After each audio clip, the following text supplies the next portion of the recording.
그동안 사양 산업으로 여겨졌던 섬유 산업은 첨단 기술을 응용해 고부가가치 산업으로 바뀌고 있는데요. 섬유의 강도를 유지하면서 다양한 기능성 소재를 넣은 섬유를 개발하고 있기 때문이죠. 의류의 방수, 방풍, 단순한 기능을 넘어선 기술력들. 섬유의 정보통신 기술을 접목한 스마트 섬유가 차세대 의류 소재로 자리매김할 것으로 기대되고 있습니다.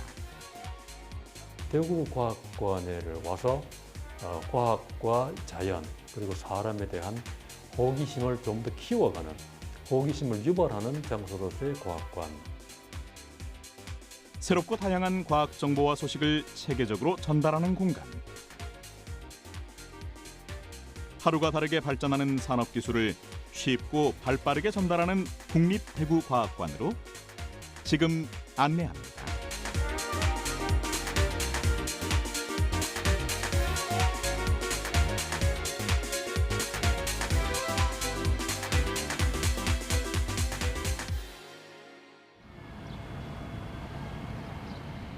외관에 비상하는 과학의 뜻을 담고 있는 국립대구과학관. 이곳은 과학기술에 대한 호기심과 흥미를 유발하는 전시 체험의 장이라고 할 수 있습니다. 과학관에 들어서면 가장 먼저 눈에 띄는 것이 있죠. 바로 높이 11m인 물시계. 쉴 새 없이 흐르는 물은 잠시도 멈추지 않는 시간과 머무르지 않고 발전하는 과학을 형상화한 것이라고 합니다. 이곳에서 만나는 과학은 흥미롭고 재미있는데요. 과학의 원리를 파고들어 깊이 연구해 볼 수 있습니다. 무엇보다 빠르게 성장하는 산업과학의 원천 기술을 확인하고 일상 속 숨어있는 과학을 몸으로 익힐 수 있는 거죠. 저희 국립대구과학관은 지난 2013년 12월 말에 개관을 했습니다. 그 이후로 매년 65만에서 70만 가까이 관람객이 오시고 있고요. 누적해서 170만 명을 현재 기록하고 있는 그런 상황입니다. 그 설립 목적이 산업기술 전문 과학관입니다. 그래서 그 산업기술 전반에 관한 그런 이해를 높이고 또 그쪽을 알리는 그런 기능을 이제 위주로 해서 설계가 되었다고 볼 수 있습니다.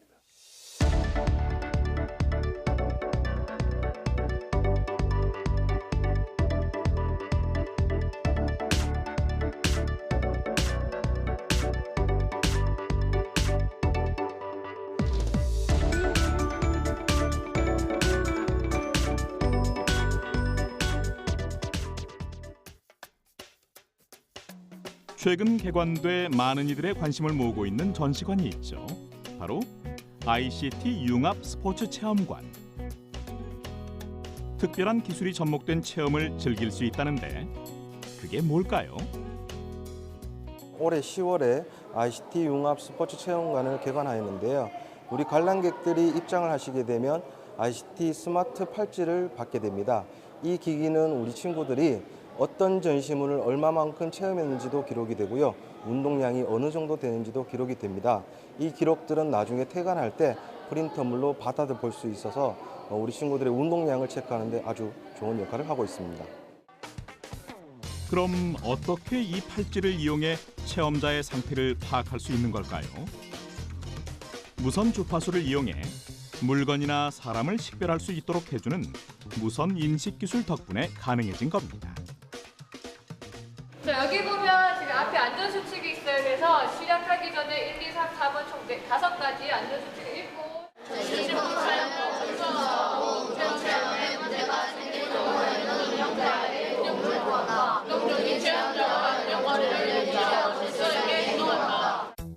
안전수칙을 살펴봤으니 이제 첨단 융합 스포츠 체험기기를 만나볼까요?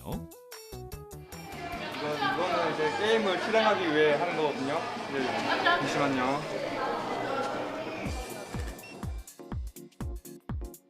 모드와 난이도를 선택한 후 운동을 시작할 수 있는데요. 이곳에서는 정보통신 기술과 사물 인터넷, 가상현실 기술이 융합된 다양한 스포츠를 체험할 수 있죠. 지금은 축구에서 골키퍼가 되어 골을 막아내는 가상현실 게임이 한창 진행 중인데요. 24개의 벽 터치 센서 중 LED가 점등된 센서를 타격하며 즐길 수 있는 액션 블록 콘텐츠와 연동되어 있습니다. 자, 준비. 시작. 움직일게요.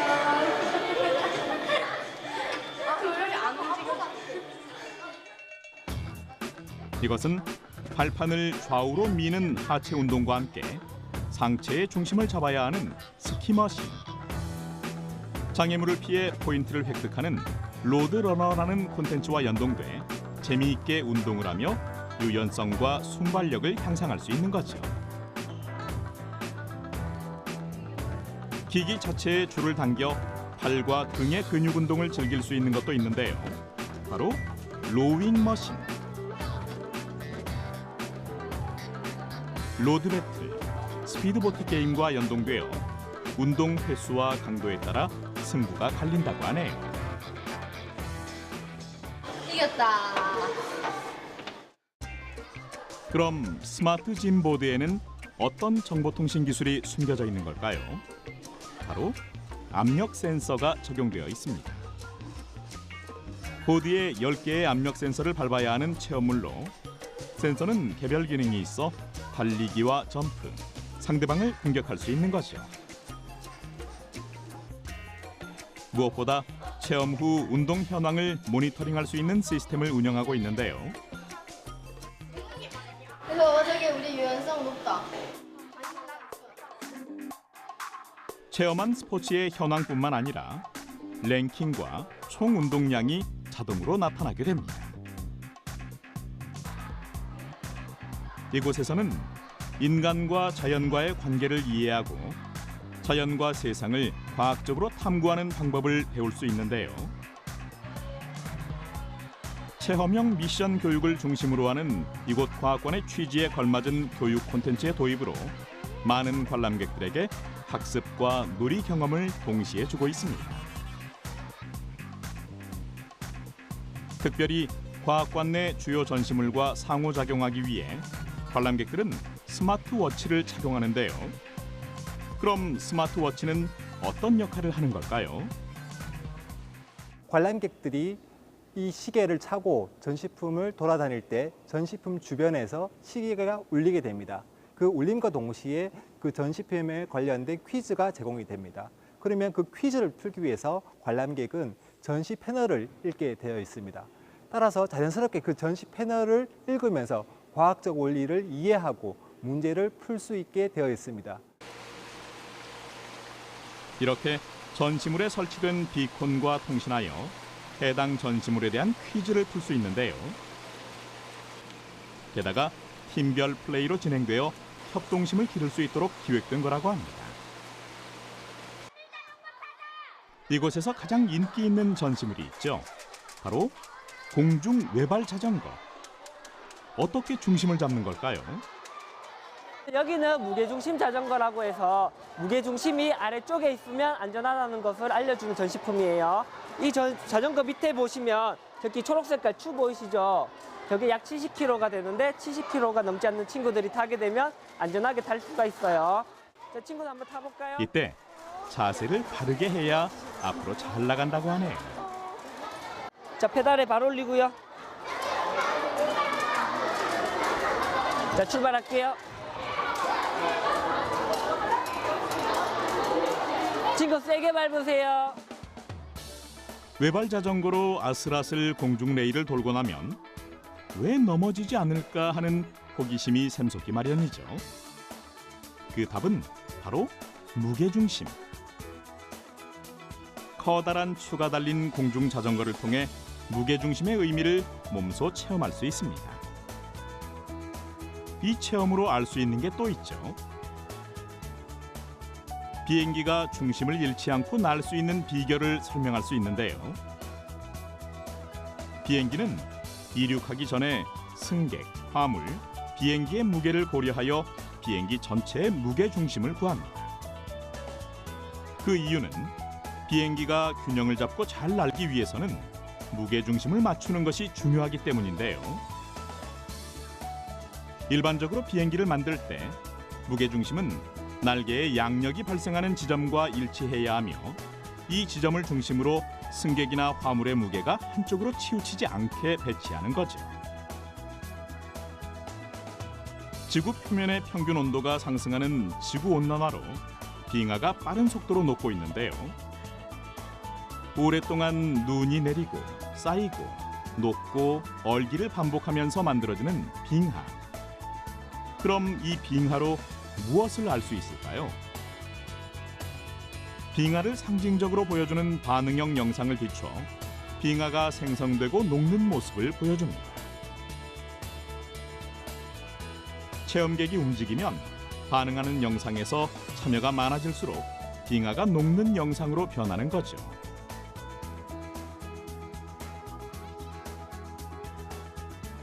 빙산이 생성되고 녹는 과정을 영상으로 직접 보면서 현재 일어나고 있는 지구온난화 현상을 이해할 수 있습니다.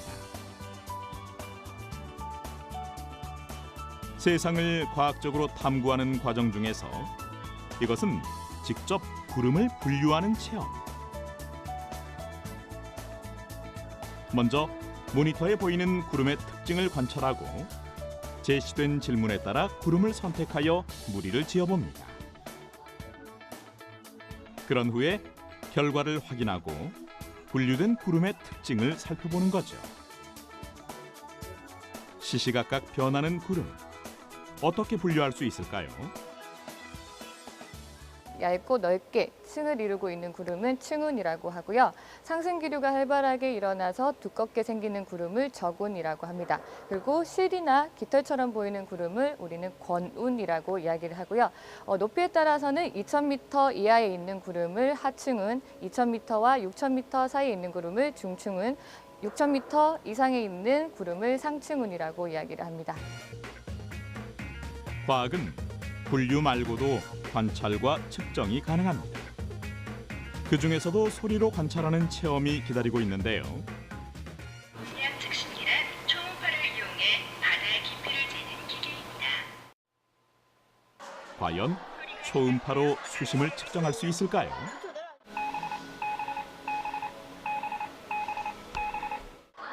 모니터 속에 배가 이동하고 배가 멈추면 음파 발생 버튼을 눌러 소리를 발생시킵니다. 소리가 돌아오는 시간을 판단해 수심을 조명 블록으로 쌓아보는데요. 진행 버튼을 눌러 매 위치마다 수심을 잰 후 모니터에 보여지는 해저 지형의 형태를 확인할 수 있는 거죠. 여러분이 소리로 관찰하여 측정한 해저 지형의 높낮이와 비교해보세요. 그럼 어떻게 바다 깊이를 알아낼 수 있는 걸까요? 배 아래에서 연속적으로 초음파를 바닷속 해저로 보내게 됩니다. 그러면 해저에서는 그 초음파를 다시 반사시키게 되는데요. 그 반사시켜서 되돌아오는 초음파의 속도, 시간을 측정을 해서 바닷속 깊이, 수심의 깊이를 확인할 수 있는 방법입니다. 일반적으로 과학자들이 가설을 정하고 증명하는 과정에서 우선시하는 감각이 바로 시각. 그런데 그 시각이 제한을 받는다면 어떻게 될까요? 안에 깜깜하기 때문에 오른손으로 오른쪽 벽을 집어 나오시면 돼요. 알겠죠? 관람객의 호기심이 가장 많이 발동하는 곳이 무엇을 느꼈는가라는 감각 체험장. 아무것도 보이지 않는 상황에서 손으로 조심조심 더듬으며 들어가면 물소리가 들리고 시원한 공기가 스치기도 하고 빵 굽는 냄새가 나기도 하는데요. 우리가 눈으로 보는 것 외에 청각과 후각, 촉각 등 감각기관이 얼마나 중요한지 깨닫게 됩니다. 어둠 속에서 길을 찾는 것뿐만이 아니라 상상한 대로 표현할 수 있는 체험도 있죠. 마음속에 그린 이미지를 손자국으로 그려보는데요.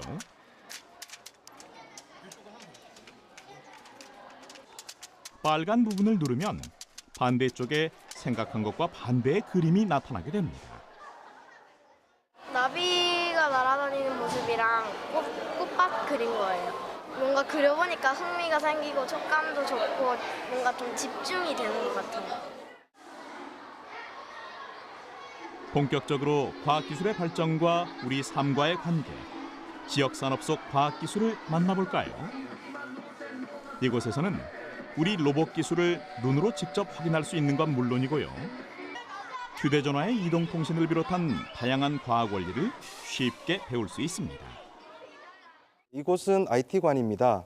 정보를 보내는 과학기술, 정보를 전달하는 과학기술, 정보를 전달받는 과학기술에 대해서 우리 관람객들이 전시물 체험을 통해서 보다 쉽고 재미있게 배울 수 있는 공간입니다.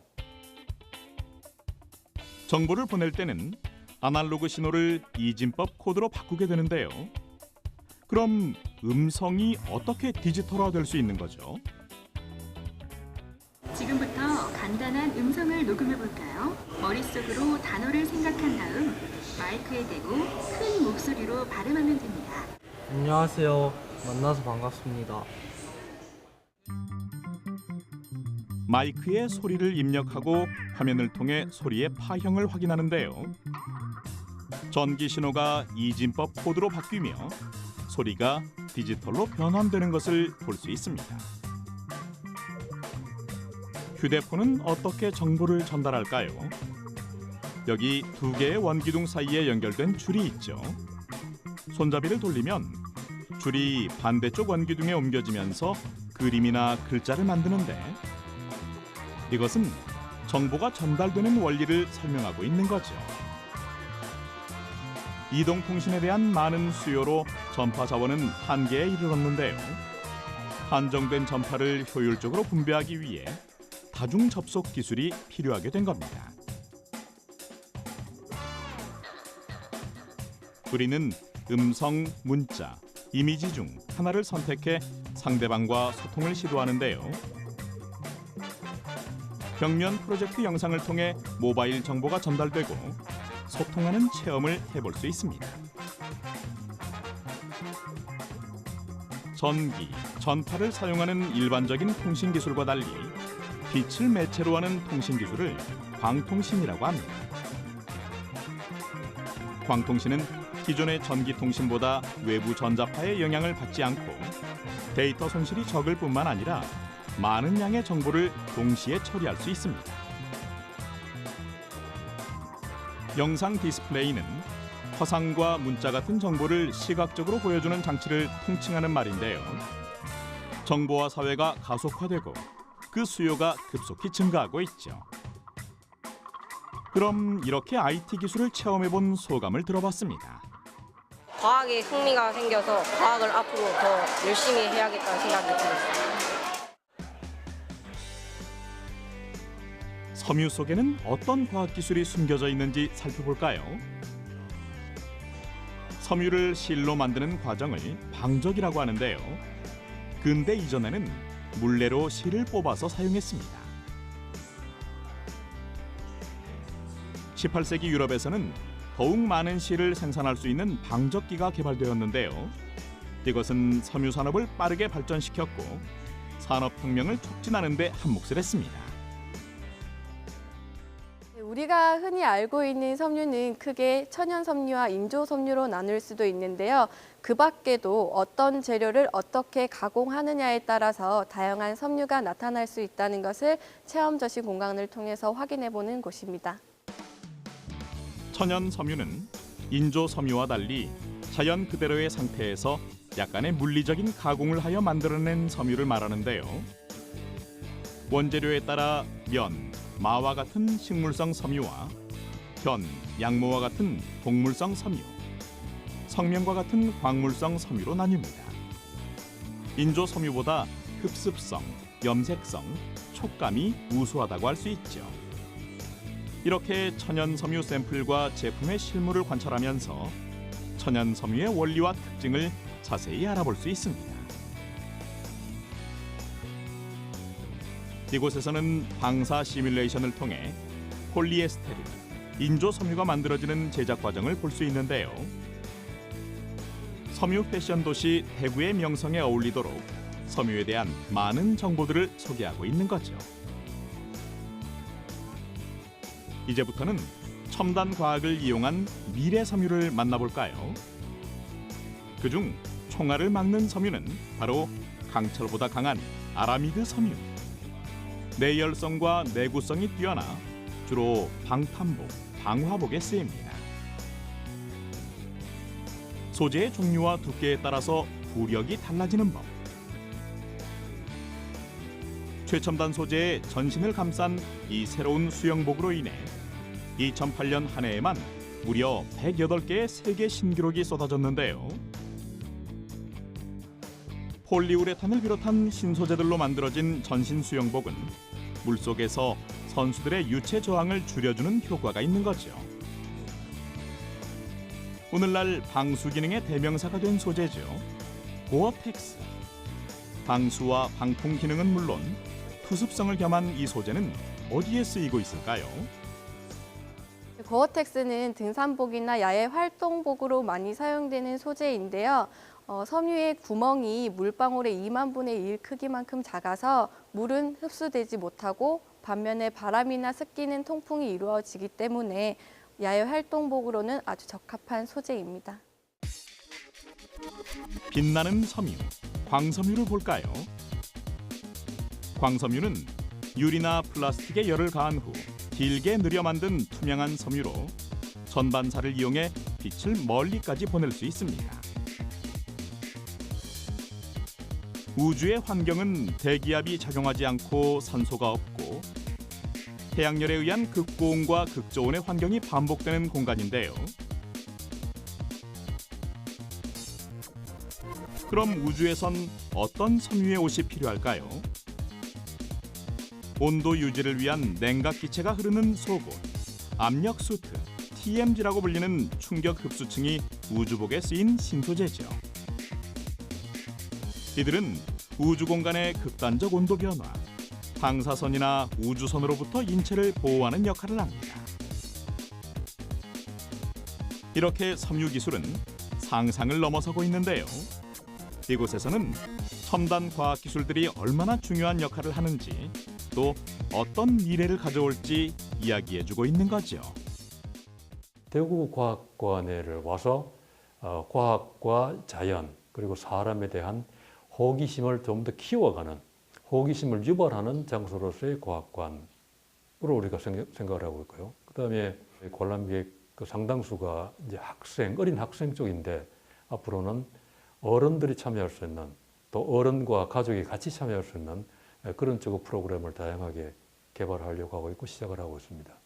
대구를 중심으로 한 지역 쪽의 과학과 산업의 뿌리 또 유산을 발굴하고 소개하는 그런 일을 하려고 합니다. 과학산업의 역사성과 발전성, 경쟁력뿐만이 아니라 미래의 과학, 기술, 산업 비전을 보여주는 랜드마크인 과학관. 국민의 잠재된 소질을 일깨우고 과학적 창의성을 북돋우는 역할을 담당하고 있는데요. 앞으로도 과학관이 미래의 새로운 방향을 제시하고 창조 경제를 견인할 무한 상상 발전소가 되길 기대해 봅니다.